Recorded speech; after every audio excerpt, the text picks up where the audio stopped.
عزیز طلباء و طالبات، اردو زون میں خوش آمدید۔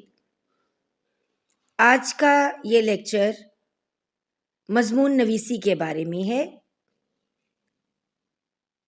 8ویں تا 12ویں جماعت کے طلباء و طالبات کے لیے مضمون لکھنے کے لیے چند ہدایات پر عمل کرنا ضروری ہے۔ دیکھتے ہیں مضمون لکھتے ہوئے ہمیں کن باتوں کا خیال رکھنا چاہیے۔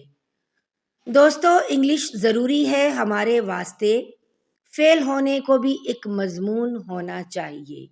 تو مضمون عربی زبان کا لفظ ہے، اس کا اشتقاق ضم ہے، ضم سے بنا ہے، اس کی جمع ہے مضامین۔ مضمون کے لغوی معنی ہے بیان کرنا، مطلب، مفہوم، کسی موضوع پر تحریر، انشاء، ضمن میں لیا ہوا وغیرہ وغیرہ۔ مضمون کی اصطلاحی تعریف اگر دیکھیں تو مضمون کسی موضوع پر علمی، مدلل، مربوط اور ادبی انداز میں اظہار خیال کو اردو میں مضمون کہتے ہیں۔ مضمون لکھنے کے لیے یا مضمون نویسی کے لیے موضوع کی کوئی قید نہیں ہے، اس لیے اس کے موضوع ان گنت ہیں۔ ایک معیاری مضمون میں زبان و بیان کی دل فریبی کے ساتھ ساتھ مضمون نگار کی وسعت، علم و مشاہدہ کا بھی اظہار ہوتا ہے۔ اب وہ کون سی ہدایات ہیں جو مضمون لکھتے ہوئے مد نظر رکھنی چاہیے؟ آپ کے پیپر میں مضمون نویسی کا سوال آخر میں ہوتا ہے اور مضمون کے 15 نمبر ہوتے ہیں۔ سیکنڈ ایئر کے طلباء کو چاہیے کہ اس سوال کی تیاری کے لیے ان ہدایات کا مطالعہ ضرور کریں اور ان ہدایات کی روشنی میں مضمون لکھنے کی کوشش کریں تاکہ زیادہ سے زیادہ نمبر حاصل کر سکیں۔ نمبر 1، اس عنوان پر مضمون لکھیں جو آپ کے ذوق طبع، نظریات یا مزاج سے زیادہ مناسبت رکھتا ہو اور اس موضوع کے متعلق آپ کے پاس معلومات بھی ہوں۔ یعنی موضوع آپ کو پیپر میں ایک سے زیادہ عنوانات دیے ہوتے ہیں، تو آپ نے اس عنوان کا انتخاب کرنا ہے جس کے بارے میں آپ کے پاس مواد زیادہ ہو، یعنی لکھنے کے لیے آپ کے پاس مٹیریل زیادہ ہو اور آپ اس کے بارے میں آپ کے پاس معلومات زیادہ ہوں۔ نمبر 2، موضوع منتخب کرنے کے بعد کاپی کے ایک صفحے کو بطور رف ورک استعمال کریں اور اس پر لیڈ پینسل سے وہ نکات مختصر درج کر لیں جو لکھنا چاہتے ہیں۔ جیسے آپ چھوٹی کلاسز میں ببل میپ ایک بناتے ہیں مضمون لکھنے کے لیے، آپ اسی طرح کا ایک ببل میپ بنا سکتے ہیں اور پینسل کے ساتھ آپ جو ہے پوائنٹس لکھتے جائیں، اس طریقے سے بھی ان کو ترتیب دے لیں اور پھر مضمون لکھنے کے دوران ان نکات سے مدد لیں، بعد میں ان کو ربڑ سے آپ مٹا سکتے ہیں۔ اور اگر آپ نہ بھی مٹانا چاہیں، آپ ایک مضمون لکھنے سے پہلے ایک ببل میپ سا بنا لیں اور جتنے آپ نے اس کے اندر پوائنٹس ڈسکس کرنے ہیں وہ ساتھ ساتھ لکھتے جائیں، تو جو آپ کا مضمون چیک کرنے والا ہے وہ اس ببل میپ کو بھی دیکھتے ہوئے اس کو اندازہ ہو جائے گا کہ آپ نے کون کون سے نکات اس میں ڈسکس کیے ہیں۔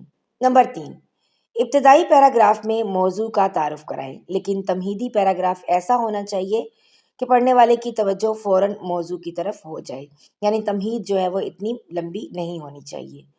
نمبر 4، تمہیدی پیراگراف کی تعداد 1 یا 1 سے زیادہ 2 بھی ہو سکتی ہے۔ اس کے بعد ترتیب دیے گئے خاکے کے مطابق موضوع کے متعلق مدلل بحث کا آغاز ہوگا۔ مختلف نکات کو واضح کرنے کے لیے الگ الگ پیراگراف بنائیں، یعنی آپ جو نقطہ اٹھا رہے ہیں اس کو ایک پورے پیراگراف میں اس کو ایکسپلین کر دیں گے۔ پیراگراف کی طوالت بہت زیادہ نہیں ہونی چاہیے، یعنی پیراگراف اتنے بڑے بڑے نہیں بنانے چاہیے۔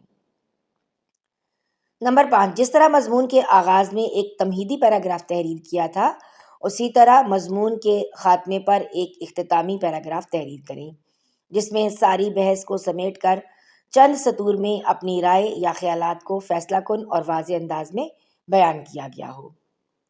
یعنی ایک تو آپ نے شروع کا پیراگراف بنایا، ایک آپ نے اختتام پر بھی پیراگراف بنانا ہے جس میں اس مضمون کا لب لباب جو ہے وہ تحریر ہو جائے گا۔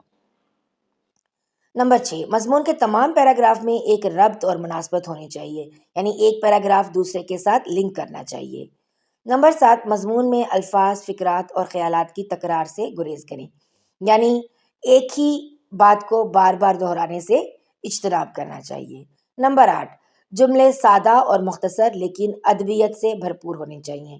آپ جو مضمون لکھ رہے ہیں اس میں الفاظ کا جو چناؤ ہے، انتخاب ہے، وہ آپ ایسے الفاظ لکھیں گے جو آسانی سے سمجھ میں آ جائیں، سادہ ہونے چاہیے، لیکن ورڈز جو ہیں وہ ادبیت سے بھی بھرپور ہونے چاہیے۔ نمبر 9، موقع کی مناسبت سے اشعار، قرآنی آیات، احادیث اور اقوال ضرور درج کریں، لیکن یہ تمام چیزیں درست طور پر استعمال میں آنی چاہیے۔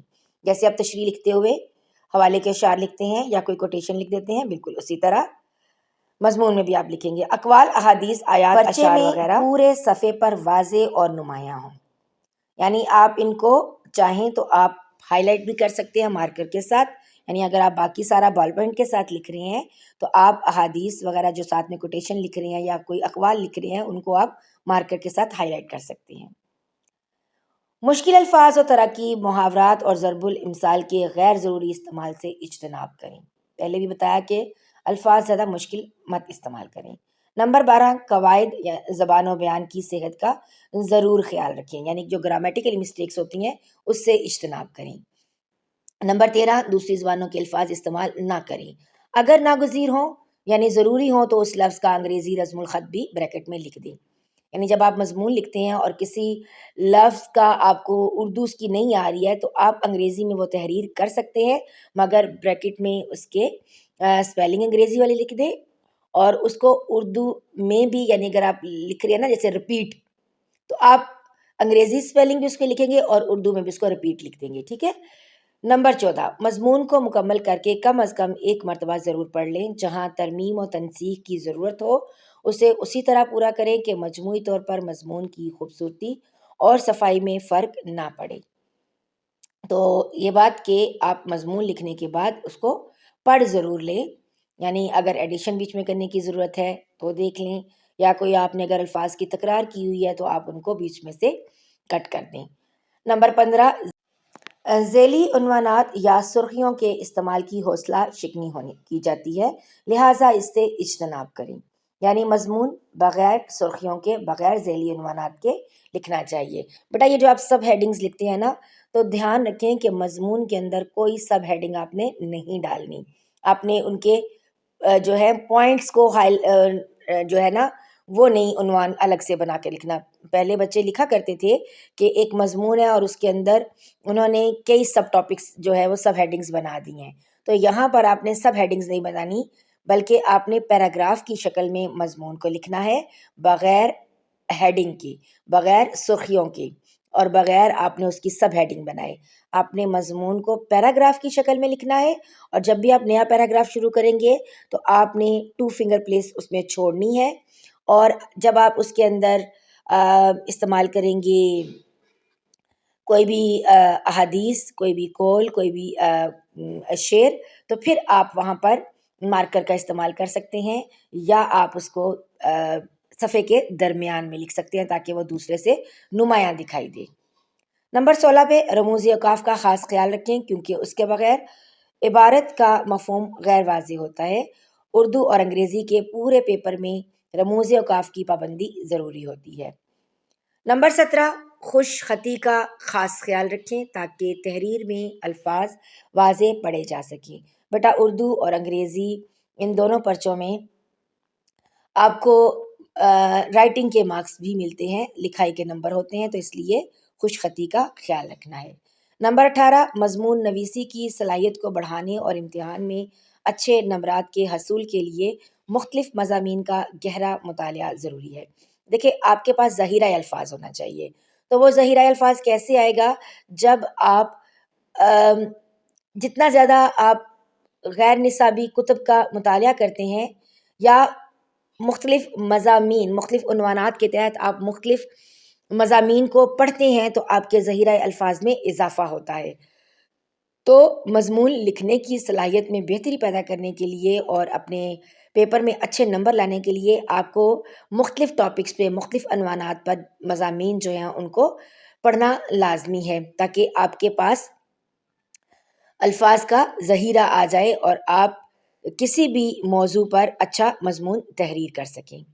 تو یہ تھے چند پوائنٹس کہ آپ پیپر میں جو ہیں وہ اچھا مضمون کس طریقے سے لکھ سکتے ہیں. آپ نے پیراگرافس بنانے ہیں. ایک تمہیدی پیراگراف ہوگا، ایک آخر میں آپ اس کا اختتامیہ جو ہے وہ آخری پیراگراف میں اس کا لب لباب لکھیں گے. تجاویز اگر آپ کسی میں دینا چاہتے ہیں تو آپ اس مضمون کے اینڈ میں اپنی رائے کا بھی اظہار کر سکتے ہیں. پھر جتنے اہم اس مضمون سے ریلیٹڈ نکات ہوں گے آپ ہر نقطے کے بارے میں ایک ایک پیراگراف بناتے جائیں اور اس بات کو اس میں پورا کریں. زیادہ بڑے پیراگراف بنانے کی ضرورت نہیں ہے. تقریباً 250 الفاظ پر مضمون جو ہے وہ آپ کو لکھنے کو کہا جاتا ہے، تو 8 سے 10 پیراگراف کافی ہو جائیں گے. اور تقریباً آپ اپنے کاپی کے 3 سے 4 صفحات پر مشتمل مضمون تحریر کریں گے. اس میں آپ اشعار کا ذکر کر سکتے ہیں، اس میں آپ اس سے متعلق کوئی حدیث آپ کے ذہن میں آ رہی ہے وہ لکھ سکتے ہیں. مجھے امید ہے آپ کو. تو آج کی ویڈیو میں بس اتنا ہی.